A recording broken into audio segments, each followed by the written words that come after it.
All right, welcome back, my friends. My name is Dr. Michael Garver or Coach Garver, and today we're talking about market research and AI. Okay, and so today is it's a new topic for me, and it's a really important one. And by the way, too, go Lions! And if you're Game of Thrones fans, you probably can't read it because it's backwards, but it's King of the North. Jon Snow reference. If you're a Game of Thrones fan, and if you're not, you should be. And if you're not a Lions fan, you should be too. It's in the golden age of rock and roll for the Lions. So let's get started. So really today, what we're looking at is AI overhyped or underhyped, right? Um, that is the question. And I'm going to give you a little preview at this. And some things I think it's overhyped, and in other things I think it might be underhyped. Um, where am I coming up with this information? So what I did this summer is I did a deep dive into AI and best practices and tools and all these different things. And then what I've done, like in marketing strategy, what's all the research we need to do for marketing strategy? Well, I've done it, and I've done it by hand. I've done it in the old school methods. And so what I did is I took those same projects and I went back in time and said, all right, let's do it with AI. Can it one? So I'm looking for two things, right? Did it do a good job, right? Because if it doesn't do a good job, if it doesn't give me the correct results or things like that, well, then it's no good and can't use it. The other thing is, was it a time savings? Was it like, oh my goodness, this is so much faster than Garver, and is it just as good? And if it is, then let's use it. And if it's not, I'm not going to use it. And so I had both scenarios, and I'm going to be really open with you on which ones work for me. Um, because I think that's really important. So, really, another way of looking at this is in the marketing research space, what tasks is AI good at? And I think that's what this is really going to do. So that, next year when you're out in business and your boss says, "Hey man, I need you to do some research." I want you to go back to this and go, "Okay, don't use AI for that, but use it for this," is kind of what we're after. And it's interesting too. I was watching Bill Gates before I came in this morning, and Bill Gates kind of gave advice to people, and he said, "Be curious."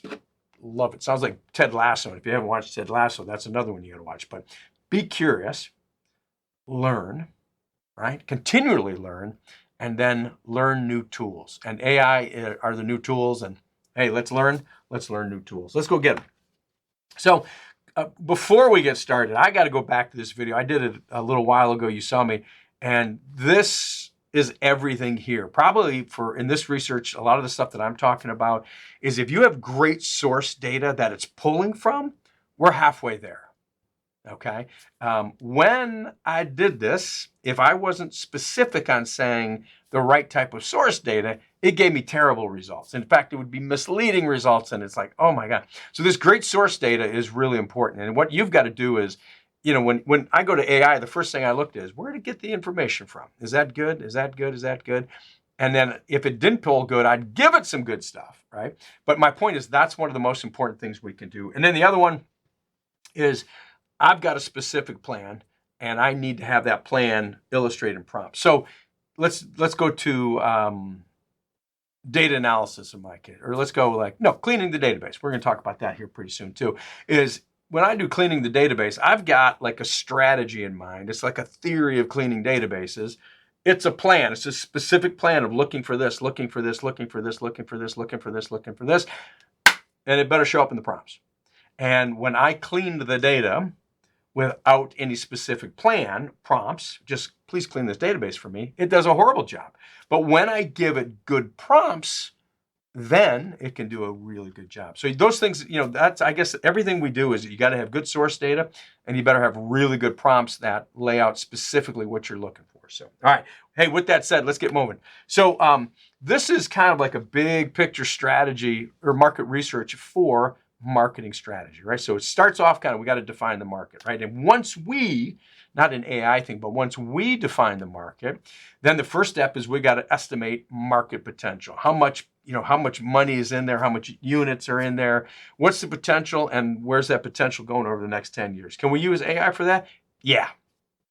Yeah, it can do a great job with that too. Again, it's got to pull from good source data, but it does a really good job for that. I'm like, okay, I would definitely use that for that tool. And then we go into secondary research. And secondary research, remember, is data that's already out there, right? This data exists and we've just got to pull it together. And then primary research, right there, is what we specifically, we collect the data, we analyze the data. That's the major difference. So let's go into that. By the way, if you're doing secondary research reports as a student in our database of libraries, it's unbelievable. This company, Mintel, they have all these secondary data reports. So look, if you wanted the e-bike market, well, I think there's one in there. If you want on soups, they got the whole thing laid out for you to do a marketing strategy. And so one is if you can find, if Mintel has done it and you have access through CMU, that's your first bet. And it's going to be incredible and be better than AI. Okay. All right. But let's assume that we don't have that. And secondary research and marketing strategy is we want to look at competitive analysis, we want to look at trend analysis, and then we want to look at kind of an industry and or customer analysis. And those are the three kind of main things that we're going to do in market research to support a marketing strategy. So let's go ahead and go there. So competitive analysis, generally we want to know who are they going after, target market. Strategy, how are they winning them over? How are they doing pricing? What's their product look like? What's the service levels? All those things in strategy, all those details. What's their strengths and weaknesses from the marketplace perspective? What are they really good at? What are they not so good at? And then what are the opportunities and threats that related with these competitors? Source data. If you have good source data, AI can do a great job of this. And I mean, fabulous job. Again, you got to have the great source data. So competitive analysis, I'm for sure going to do this. Sometimes in my class, we'll do competitive analysis in primary research. And that is actually in some of the best stuff. But as a first starting point, I think AI does a really good job. So now we're going to look at, now that the second area of secondary information is trend analysis, right? And when we have trend analysis, there's three basic things we're looking at is what are the trends? Where are the trends going? And what's the impact of the trends on our company, right? Are they good for us or is it bad for us? That kind of thing, right? And when we say where are trends going, is it in the next 5 years, in the next 10 years, next 20 years is kind of that horizon that we're looking at, right? And so some of these, and by the way, that's really hard to do. So, but we want to take a look at these things. And generally when we do this too, we're looking at trends in different buckets. We want to know, what are the economic trends? Inflation, affordability, things like that. What are the political trends? What are the technology trends? What are the demographic trends? And what are the cultural and or social trends? How are we changing as a society? So what are the trends? Where are they going? And what's the impact of these on our company? And so if you have great data, this was always so much of a pain in the neck. So, and I mean, it would take forever to do this analysis. Same thing with competitive analysis, right? I mean, you got so much reading to do, and AI can do it like that. Of course, you got to, you have to kind of guide it like this in the prompts. But if it's pulling from good data, man, it can give you some great results. It can give you probably just as good, and it can do it very quickly. All right, then we got industry and customer analysis. And this is like, okay, we're in this industry. What are the basics of the industry that I want to learn about? What are the industry trends and what's going on with customers in that industry? And again, if we're looking for these things in our customer analysis and our industry analysis, AI can do a great job. So when it comes to secondary sources, I find, no, give it a double thumbs up, that it's that good, right? And so would I use it? Oh God, yeah. Would I be a fool not to use it? Yeah. Yeah, because it's going to do a good job, I feel, especially if we get the results and then we critically think about the output that it gives us, right? So we always got to do that, right? We get the output. We don't just accept it. We got to read through. We got to make sure that it's kind of in the format, is looking at the right things. But it can do a great job and it can do it quickly. Okay, so then we come to primary research, and that's what Marketing 450 is really all about, primary research. And to be clear, we're doing most of our work over here in quantitative research. Qualitative research, we're learning a little bit about in this class, but this is a quantitative primary research class. But how does AI work with qualitative? Let's start there first. And qualitative is usually when we're talking to people and words and phrases are the data, the spoken word or the typed word. and we look at observations. So let's take a look at that. Qualitative research is typically observation, where we just watch. It's focus groups, where we talk to a bunch of people. It's one-on-one in-depth interviews. It's survey verbatim comments, right? And so people take surveys. Hey, what are we good at? And they type things out. And then we also look at social media and like maybe different forums like that. And so these two down at the bottom are really secondary research. I put them in there because they're qualitative data. Even though it's secondary, I wanted to give you this insight into it. So the bottom two are secondary. Everything else would be primary qualitative research data. So how does it do an observation? It's not there yet. Now, is it coming? I think it will be coming. My daughter is a softball player, and I put her softball swing through to ChatGPT, and my God, it did a good job. And I'm a good hitting coach, and I'm like, oh, that's interesting. And I couldn't believe how well it did. I even sent it through, what's your body language? Like it's a video of her in a game. I said, what's your body language tell you? It read the body language extremely well. And it was like, I was shocked. So observations on the way. I just don't know if we're there yet. Focus groups. Focus groups, if I was doing this today, I personally would still lead the focus group. And to me, that's like easily a best practice. But would I have AI help me analyze the data? Yeah. And what would be genius about it is if I was doing focus groups, I would lead the focus groups. I would let AI I'd give it very specific prompts, but I would let it analyze the data. And because I had that experience, then I could really know, is AI doing a good job? Same thing with in-depth interviews. I would do the in-depth interviews. I would give those transcripts or the audio files to AI. I would let it work its magic with very specific prompts. I think we can do great jobs on that too. I will tell you, I actually did a study where I had like 20 hours of in-depth interviews, and it analyzed it like that, and it nailed it. And I was like, whoa, it nailed it. In fact, it nailed it so good that the hard part with qualitative research is just very time consuming, man. It's very time consuming. And so this would cut the time to do that research in half. And so I'm more likely to do more qualitative research now, get more understanding, because I would use AI tools.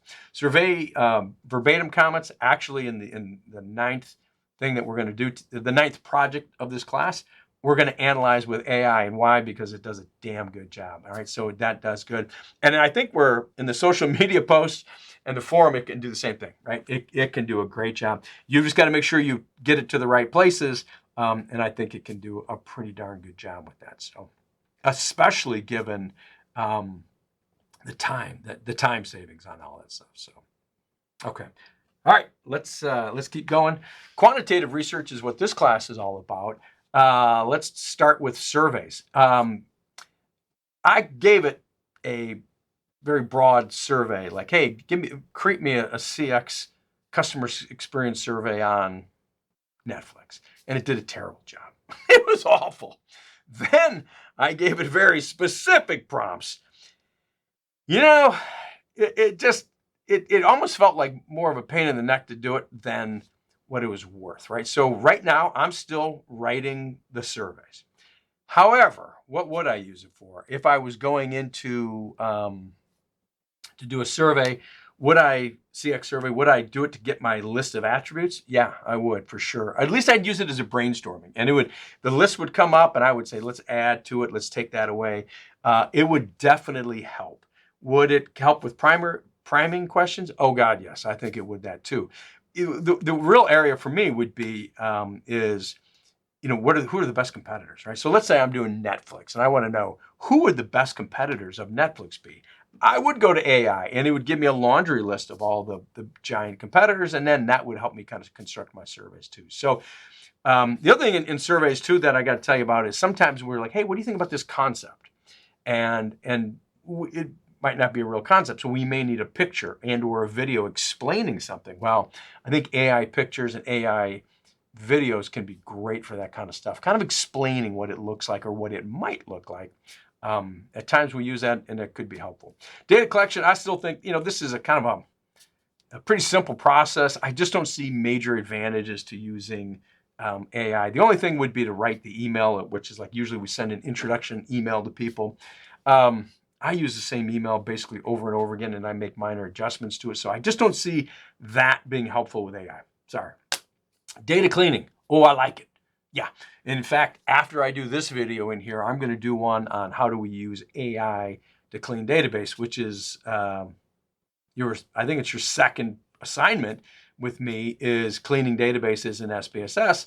I'm actually going to show you how to do it in AI because I think it does a really good job. Cleaning databases is one of the most boring. It's tedious. This is faster, and it's something I don't even like doing. So let's farm that off to AI. Good. We get to analysis. I will say this: AI can do analysis. It can do basic analysis, some advanced analysis. I just find it easier and way faster to do the analysis in the software, SPSS, the software I'm going to teach you. Right? It's quick.